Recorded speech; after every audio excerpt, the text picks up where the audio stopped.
Hello everyone, आज की इस वीडियो में हम पढ़ेंगे value added method. Under this method national income is measured in terms of value addition by each producing enterprise in the economy during 1 year. So value added के two names हैं। First है industrial origin method और net output method.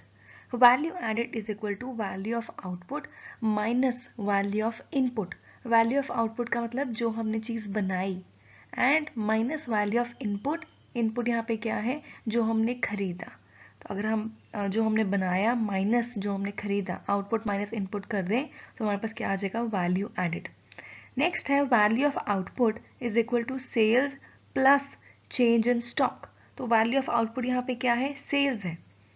आपको कैसे पता चलेगा कि आपके पास कितना माल बना या शॉप में या फैक्ट्री में कितना बनाया गया और कितना आपने आगे बेचा, तो वो सेल्स से हम अल्टीमेटली हम मेजर करते हैं, हम देखते हैं। सेल्स क्या है कि जो भी सेल्स हुई, कुछ भी हमने कोई प्रोडक्ट बनाया, उसको बनाने के बाद हमें एंड में पता चलता है कितनी सेल हुई और अल्टीमेटली हमें कितना उसका प्रॉफिट हुआ। एंड बाद में है change in stock. Change in stock यहाँ पे क्या है, जो स्टॉक में एड ऑन हुआ, जो भी हमने माल बनाया, जो भी हमने ऐड ऑन करा, वो हो गया चेंज इन स्टॉक।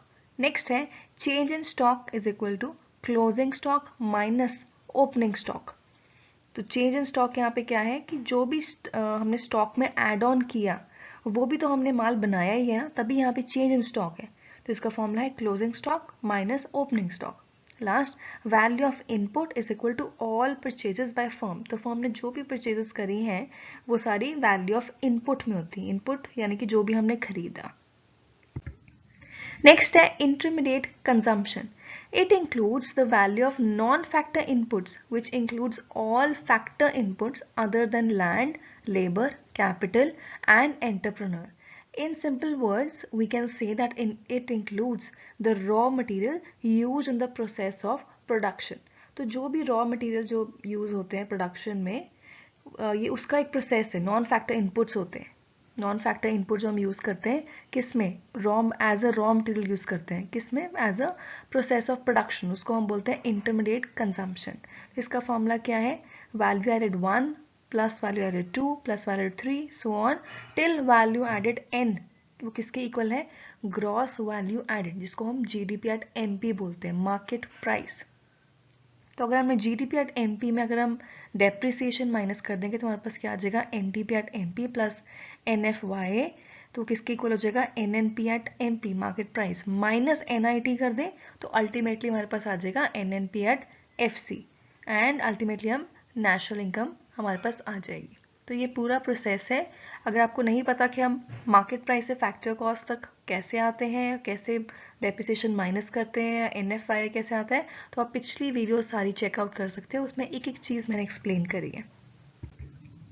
नेक्स्ट है प्रिकॉशंस।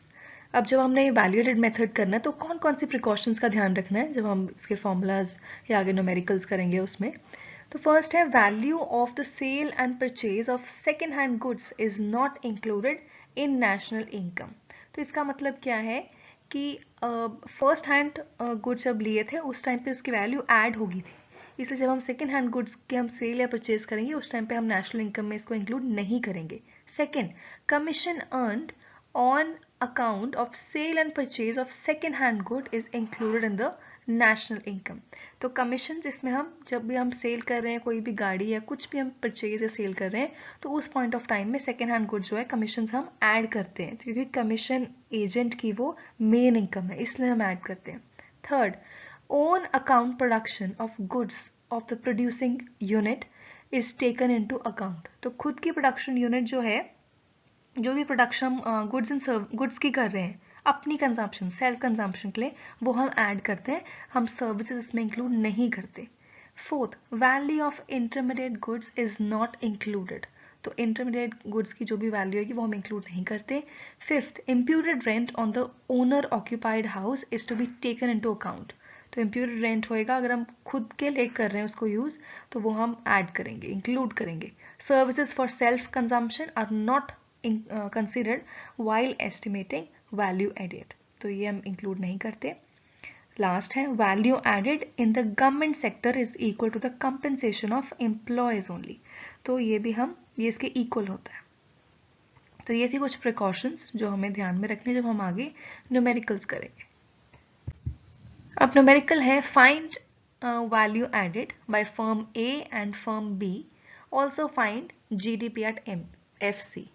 तो इसमें हमें कुछ वैल्यूज दिए हैं, sale by firm A, purchases दिए हैं from firm B by firm A, purchase from firm A by firm B, then sales by firm B, closing stock firm A का, क्लोजिंग स्टॉक फर्म बी का, opening stock दिया है firm A and B का, indirect taxes paid by both firms. तो इसको हम, अगर ऐसा कोई क्वेश्चन है इसमें दो फर्म्स की बात हुई है एंड जीडीपी एट एफसी निकालना है, तो हम कैसे निकालेंगे? Value added by firm A, इसका फॉर्मूला क्या है? Value of output minus value of input.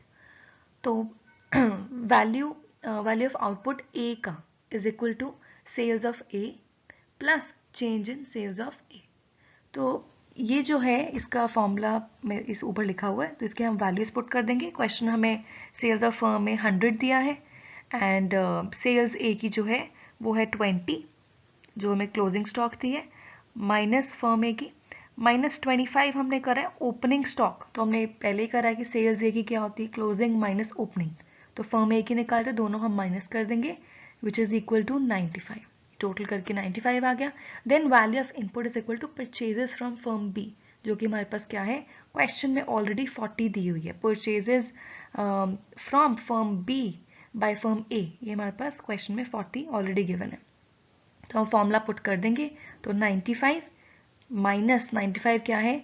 VOA, जो ऊपर हमारे पास आया है, माइनस 40, ये हमारे पास ऑलरेडी दिया हुआ है, तो ये 55 आ गया। देन अगर हमने फर्म बी का निकालना है तो वो क्या आएगा? Value of output, value of output किसका? बी का निकाल रहे हैं, माइनस वैल्यू ऑफ इनपुट। तो इनको डिडक्ट कर देंगे तो हमारे पास क्या आ जाएगा? क्वेश्चन में already sales of firm B 200 दिया हुआ है, 200 प्लस 35 क्या है? Closing stock of firm B, 35 minus 45 वो क्या है? Opening stock of firm B, वो है 45। दोनों को माइनस कर देंगे तो ओवरऑल हमारे पास क्या आ जाएगा? VOB, that is 190। Then value of input is equal to purchases from firm A, which is equal to 60। ये हमें क्वेश्चन में दिया है, purchase from firm A by firm B is equal to 60। तो VAB is equal to VOB minus VIB। तो इनकी values हम put कर देंगे, हमारे पास आ जाएगा 130। लास्ट में हमें क्वेश्चन में पूछा था कि हमने निकालना है जीडीपी एट एफसी।